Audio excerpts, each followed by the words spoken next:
Taste the Daily. 60 ஆண்டு காலமாக தண்ணீர் தேடிய கோவை, திருப்பூர், ஈரோடு மக்களின் கனவு திட்டத்தை நிறைவேற்றிய முன்னாள் முதலமைச்சரும் அதிமுக பொதுச் செயலாளருமான எடப்பாடி கே பழனிசாமிக்கு விவசாயிகள் எடுத்த பிரம்மாண்ட பாராட்டு விழா குறித்து விவரிக்கிறது இந்த செய்தி தொகுப்பு. கோவை, திருப்பூர், ஈரோடு மாவட்ட மக்களின் 60 ஆண்டுகால கனவு திட்டமான அத்திக்கடவு அவிநாசி திட்டத்திற்கு தீர்வு கொடுத்த நாயகனாக முன்னாள் முதல்வரும் அதிமுக பொதுச் செயலாளருமான எடப்பாடி கே பழனிசாமி சுடர் விடுகிறார்.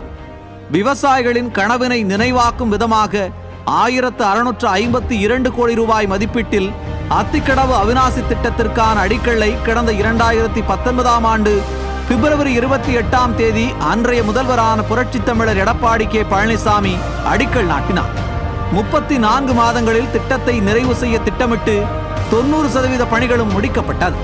இத்திட்டத்தில் கோவை, திருப்பூர், ஈரோடு மாவட்டங்களில் 32 பொதுப்பணித்துறை குளங்கள், 42 உழவர் குளங்கள், 971 பொதுக்குளங்கள் என நீர்மட்டத்தை உயர்த்த குடிமராமத்து பணிகள் மேற்கொள்ளப்பட்டன.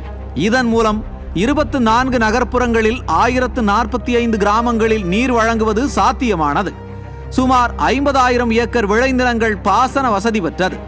இப்படி விவசாயிகளின் பல ஆண்டு கோரிக்கையை நிறைவேற்றி கொடுத்த எதிர்க்கட்சி தலைவருக்கு பாராட்டு விழா கோவையில் சீரும் சிறப்புமாக நடைபெற்றது. இதையொட்டி கோவை மாநகரமே விழாக்கோலம் பூண்டது. 9ஆம் தேதி காலையில் கொடியேற்றம், பரதநாட்டியம், கலை நிகழ்ச்சிகள், பவளக்குடி கும்மி என விழா களை கட்டியது. கோவை அன்னூர் கஞ்சப்பள்ளி பிரிவில் நடைபெற்ற பாராட்டு விழாவிற்கு சேலம் இல்லத்தில் இருந்து சாலை மார்க்கமாக வந்த அதிமுக பொதுச் செயலாளர் விவசாயிகள் வரவேற்புக்கு வைத்திருந்த மாட்டு வண்டியில் ஏறி தானும் ஒரு விவசாயிதான் என நிரூபித்தார். தொடர்ந்து நடைபெற்ற விழாவில் விவசாயிகளுக்காக அதிமுக ஆட்சியில் செய்த பல்வேறு திட்டங்களை பட்டியலிட்டு மேடையில் சிங்கமென கர்ஜித்தார்.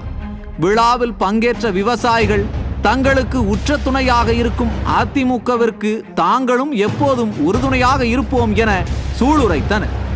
நியூஸ் ஜே செய்திகளுக்காக தலைமை செய்தியாளர் முனைவர் கோ ஜெயக்குமார்.